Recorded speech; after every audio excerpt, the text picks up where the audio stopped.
शरद उदास मनाने खोलीत उभा होता. त्याने त्याच्या वडिलांच्या फोटोला नमस्कार केला आणि त्याचं सामान बॅगेत भरून तो खोलीच्या बाहेर आला. त्याने त्याच्या आईला मालिनीला आवाज दिला आणि म्हणाला, आई मी जात आहे. मालिनी वरवरच्या मनाने म्हणाली, हो बाळा, तू जा आणि तुझी काळजी घे. आणि धंद्यात जर काही कमी जास्त झालं तर घरी यायला घाबरायचं नाही. तसंही चांगली पगाराची नोकरी होती तुझी. माहीत नाही बिझनेस करायचं तुला कसं काय सुचलं. शरदच्या डोळ्यात पाणी आले होते. त्याने त्याचे डोळे पुसले आणि त्याचं सामान घेऊन तो घराच्या बाहेर आला. जोपर्यंत त्याचे वडील जिवंत होते तोपर्यंत त्याला त्या घरात करमत होतं. पण वडिलांच्या निधनानंतर ते घर त्याला खायला उठत होतं. आणि तसेही त्याला पहिल्यापासून बिझनेस करायची खूप इच्छा होती. पण त्यावेळी त्याच्याकडे पैशाची कमतरता होती. म्हणून मग त्याने पहिल्यांदा नोकरी करून पैसा जमा केले आणि नंतर तो बिझनेस करण्यासाठी त्याचे गाव सोडून मुंबईला आला. शरदचा एक मित्र अगोदरच मुंबईत राहत होता आणि ते दोघेजण मिळून बिझनेस सुरू करणार होते.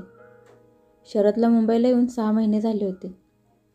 आता कुठे बिझनेसला सुरुवात झाली होती, पण पहिल्यांदा काम व्यवस्थित चालत नव्हते आणि त्यामुळे त्याची मानसिकता ढासळत चालली होती. तरी पण तो नव्या जोमाने परत कामाला सुरुवात करत होता. हळूहळू त्याची मेहनत रंगाला आली. 2 वर्षांनी त्याचा बिझनेस चांगला उभारून आला. आता कुठे तो त्या चांगले कमवायला लागला होता. एक दिवस त्याच्या आत्याने त्याला फोन केला आणि म्हणाली, शरद, एकटा किती दिवस राहणार आहेस? आता तुला पण लग्न करायला पाहिजे. आता तू चांगले कमवायला लागला आहेस आणि तुझे काम पण चांगले चालले आहे. आता तुला लग्न करायला पाहिजे.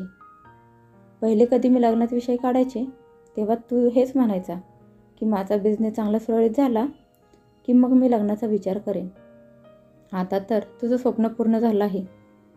तू म्हणत असशील तर मी तुझ्यासाठी स्थळ बघायला सुरुवात करते. माझ्या एका मैत्रिणीची मुलगी काजल खूप सुंदर आहे आणि तुझ्यासाठी एकदम परफेक्ट आहे. मी तिचा फोटो तुझ्या मोबाईलवर पाठवत आहे. तू बघून घे आणि आवडली तर मला कळव. मग मी तुझा नंबर तिला देते आणि तुम्ही दोघे एकमेकांशी बोलून घ्या. एकमेकांना समजून घ्या. मग आपण लग्नाची बोलणी सुरू करूया. शरदने थोडा वेळ विचार केला आणि मग या स्थळाला होकार दिला. कारण आता त्यालासुद्धा एकटेपणा खायला उठत होता. दिवस कसाबसा कामात निघून जात होता. पण रात्री घरी आल्यावर घरात त्याला एका साथीदाराची कमी वाटत होती. त्याला त्याच्या मनातल्या गोष्टी कुणाला तरी सांगायच्या होत्या. रात्रभर त्याला झोप येत नसायची. मग या कुशीवरून त्या कुशीवर करत रात्र निघून जायची. त्यावेळी त्याला अशा स्पर्शाची गरज होती जी त्याला तिच्या घट्ट मिठीत घेईल आणि तो तिच्या मांडीवर डोके ठेवून शांत झोपी जाईल. तो जिला आपल्या मिठीत घेऊन सगळे सुखदुःख सांगेल. त्याच्या मनात अनेक प्रश्न होते. जेव्हा शरदने त्याच्या मोबाईलवर काजलचा फोटो बघितला तेव्हा ती त्याला एकदम छान वाटली. त्यामुळे त्याने आत्याला बोलणी पुढे सुरू करण्याची परवानगी दिली. आत्यांनी काजलला शरदचा आणि शरदला काजलचा फोन नंबर दिला. आता काजल लाजेने त्याला फोन करू शकत नव्हती. मग जेवण झाल्यावर शरदने तिला फोन लावला. काही महत्त्वाच्या गोष्टी बोलल्यानंतर दोघांनी फोन ठेवला. दुसऱ्या दिवशी सकाळी काजलने त्याला गुड मॉर्निंगचा मेसेज पाठवला. हळूहळू दोघांमध्ये मेसेजद्वारे बोलणं सुरू झालं. रोजच्या कामाव्यतिरिक्त हळूहळू दोघं एकमेकांना स्वतःच्या मनातलं सगळं सांगायला लागले. त्यांना एकमेकांबद्दल बरंच काही माहीत होतं आणि दोघांनाही वाटलं की ती दोघे एकमेकांसाठी अनुरूप आहेत. दोघांनी या स्थळाला होकार दिला. आत्या या स्थळामुळे खूप आनंदी झाली आणि त्यांनी मालिनीसोबत बोलणी करून शरदचं लग्न ठरवून टाकलं. शरद एका महिन्यासाठी घरी परत आला होता. लग्नानंतर 20 दिवस तो त्याच्या घरी थांबणार होता. लग्नानंतर तो काजलला घेऊन मुंबईला राहायला आला. जेवढे दिवस काजल तिथे राहिली तेवढे दिवस मालिनी तिच्यासोबत खूपच पारक्यासारखं वागत होती. शरदने काजलला लग्नाच्या अगोदरच मालिनीबद्दल तिच्या स्वभावाबद्दल सगळं काही सांगितलं होतं. त्यामुळे काजलने त्यांच्या वागण्यावर जास्त लक्ष दिलं नाही. शेवटी तिला राहायचं तर तिच्या नवऱ्यासोबतच होतं. आयुष्यभर तिला नवऱ्याची साथ द्यायची होती. त्याला सांभाळायचं होतं. आधीमध्ये तिची सासू मुंबईला राहायला येत होती आणि काही दिवस राहून चांगली खातिरदारी करून मग माघारी गावी येत असे. जेवढ्या दिवस पण ती तिथे राहत होती तिथले वातावरण एकदम शांत होतं. ती सुनेच्या प्रत्येक कामात काही ना काही कमी काढत असे. पण काजल या गोष्टीवर जास्त लक्ष देत नव्हती, कारण शरदने अगोदरच मालिनीच्या स्वभावाबद्दल तिला सगळं काही सांगितलं होतं. बघता बघता शरदच्या लग्नाला आता 3 वर्ष पूर्ण झाली होती. काजल आता आई होणार होती. अशावेळी खूप प्रेमाने शरद तिची काळजी अगदी मनापासून घेत होता आणि तिच्यावर लक्ष ठेवत होता. कारण काजलसोबत त्याचं लग्न झाल्यापासून त्याचं आयुष्य एकदम प्रेमाने आणि आनंदाने भरून गेलं होतं. शरदला ती एकदम लहान मुलासारखे प्रेमानं सांभाळत होती. ज्या प्रेमासाठी तो आयुष्यभर तरसलेला होता, काजलने त्याला ते प्रेम दिलं होतं. त्यामुळे तोही मनापासून काजलवर प्रेमाचा वर्षाव करत होता. एक दिवस शरदला त्याच्या आईचा म्हणजे मालिनीचा फोन आला. त्या म्हणाल्या, मला आज सुमनच्या सासरी एका कार्यक्रमात जायचं आहे, तर मला एक नवीन डायमंडचा नेकलेस खरेदी करायचा आहे. आता मुलीच्या सासरी जायचं आहे तर थोडा रुबाब तर दाखवायलाच पाहिजे ना. आणि मला सुमनसाठी एक भारी डिझायनर साडी पण घ्यायची आहे. शरदला माहीत होतं की मालिनीचं सुमनवर किती प्रेम आहे ते. तो हळूच त्याच्या आईला म्हणाला, आई, खरं तर असं आहे की माझा बिझनेस आजकाल जरा मंद चालला आहे. मी सुमनसाठी एक सुंदर साडी पाठवून देतो, पण डायमंडचा नेकलेस आता नाही खरेदी करू शकत. या गोष्टीवर मालिनी खूप चिडली आणि विचार करू लागली की मी मुंबईला जाऊन शरदला एवढा त्रास देते की तो मला डायमंडचा नेकलेस घेऊन देईल. दुसऱ्या दिवशी सकाळी त्या मुंबईला जायला निघाल्या होत्या. मुंबईला जेव्हा त्या मुलाच्या घरी पोहोचल्या आणि बघितलं तर काजल दुधासोबत सुकामेवा आणि वेगवेगळ्या प्रकारची फळे खात होती. हे सगळं बघून त्यांच्या रागाचा पारा खूप चढला. त्यांनी रागात शरदला विचारलं, हे सगळं काय आहे शरद? जर तुझ्या बिझनेसमध्ये एवढा तोटा होत आहे तर मग घरात हे एवढं सगळं खाण्यापिण्याचं सामान कुठून येत आहे? शरद त्यांना अचानक बघून एकदम शॉक झाला. काजल तर खाता खाता थांबली आणि भांबावून मालिनीकडे बघायला लागली. पुन्हा मालिनी रागाच्या स्वरात म्हणाली, गरोदरपणात सुकामेवा आणि फळं खाल्ली नाहीत तर काही मरणार नाही. बिझनेसमध्ये एवढा तोटा होत आहे तर बायकोसाठी एवढे महागातले सुकामेवे आणि फळं आणण्याची काय गरज आहे? जेव्हा मी डायमंड नेकलेस खरेदी करायला सांगितला तर तू नाही म्हणाला होता. काजलची सासू त्याला खूप वाईट साईड बोलत होती, पण यावेळीही तिचा नवरा गप्पच उभा होता. मग थोड्या वेळाने शरदला राहवलं नाही आणि आज त्याने त्याचा शांतपणा सोडला. मग तो त्याच्या आईला म्हणाला, आई, डायमंड नेकलेस एवढा जरुरी नव्हता आणि तो खूप महाग पण आहे. आणि खरंच माझा बिझनेस तोट्यात चालला आहे, खूप नुकसान पण होत आहे. पण याचा अर्थ असा नाही की मी माझ्या बायकोला खाण्यापिण्यात काही कमी करेन. बिझनेस काय आज ना उद्या चांगला सुरळीत होईल.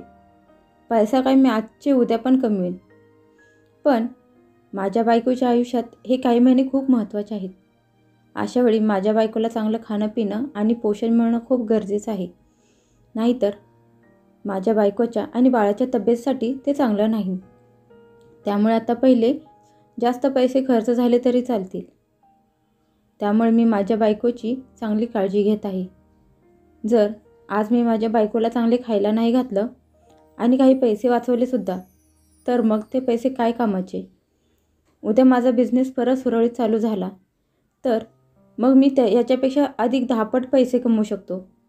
पण आज जर मी माझ्या बायकोला वेळच्या वेळी औषध आणि चांगलं खाणं नाही दिलं आणि उद्या जर काही कमी जास्त झाले, तिची तब्येत बिघडली तर परत तिच्या तब्येतीत सुधारायला खूप वेळ लागेल, खूप पैसाही खर्च होईल.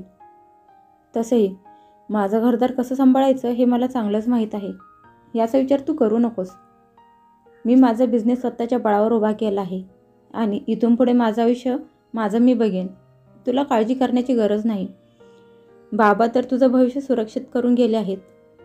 आणि राहिली गोष्ट तुझ्या मोठ्या मोठ्या स्वप्नांची, तर माझ्याकडून जेवढं होईल तेवढं करण्याचा प्रयत्न मी करत आहे. आता माझा बिझनेस जरा मंद चालला आहे, त्यामुळे मी तुला डायमंड नेकलेस नाही घेऊन दिला. शांत राहणाऱ्या मुलाला एवढं बोलताना बघून मालिनी त्याला म्हणाली, अच्छा, आता तुझं पण तोंड उघडायला लागलं आहे. हो हो बाळा, मी तुझी सावत्र आई आहे, त्यामुळेच तू माझ्याशी असा बोलतोयस. आईच्या बोलण्यामुळे शरदचे डोळे भरून आले आणि मग तो म्हणाला, मी माझ्या आईला कधीच नाही बघितलं.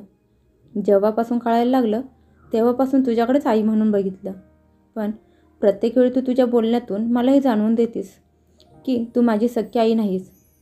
लहानपणी मी कधी कोणाच्या खोड्या काढल्या, कधी कोणाबरोबर मस्ती केली, कधी एखाद्या गोष्टीसाठी हट्ट केला की तू प्रत्येक मला हा टोमणा मारायची आणि म्हणायची की मी तुझी सख्खी आई नाही, मी तर तुझी सावत्र आई आहे. म्हणून का तू मला सतावत आहेस?